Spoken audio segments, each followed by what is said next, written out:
I had a chance to sit down with the cast and director David Michod to talk about TheRover. Mr. Pearce, can you please describe what TheRover's about?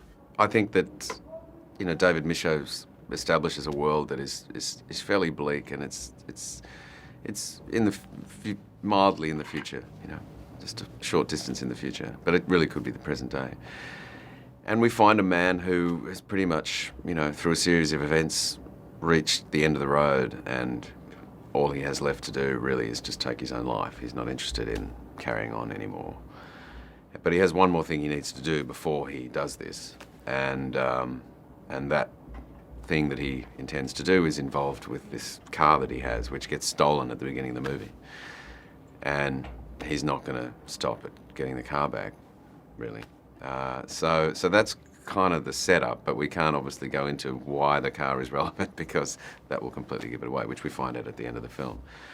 So that sort of setup leads to a series of events that means that a relationship kind of begins with Rob Pattinson's character of Ray, and and my character Eric really, he has no interest in starting a friendship or anything with anybody at this point in time. Everything in his life's been stripped away.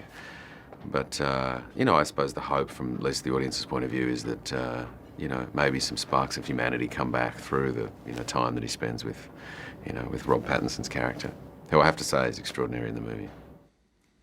As soon as I read the script, it was kind of immediate. I just kind of knew something about the music and the dialogue. It kind of, I really like the speech patterns and stuff.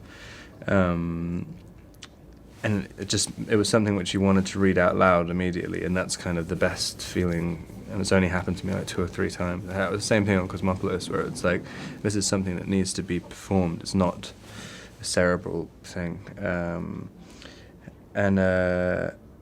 then started developing all these other weird little facial expressions and stuff, which kind of just felt right, but luckily I had to audition for it, because if I'd just been hired and then did the wrong thing, then that would have been awful, because it was quite a sort of departure. But it's weird, there's everything, I sort of thought about how to do everything just before the audition, like with all kind of weird contorted body shapes and stuff. David, could you talk about the casting of both Guy Pearce and Robert Pattinson? I wrote the role for Guy, and I really wanted. I love working with him. He's like a master craftsman, and he working with him working with an actor like Guy is a joy, because you can work in such fine detail. Together you feel like you're 2 sculptors just chiseling away at this. In this case, the creature that is the character he plays in TheRover, but.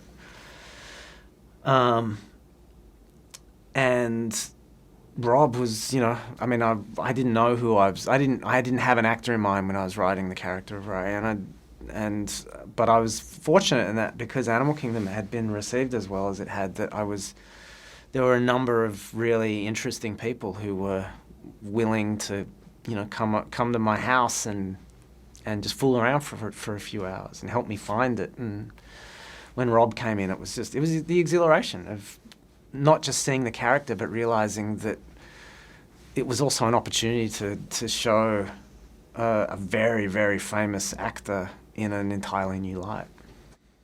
It was great with Rob. He's a really smart kid and clearly very talented, and I think people will be quite surprised by the role that he plays in this, because I've not seen him do anything like this before. And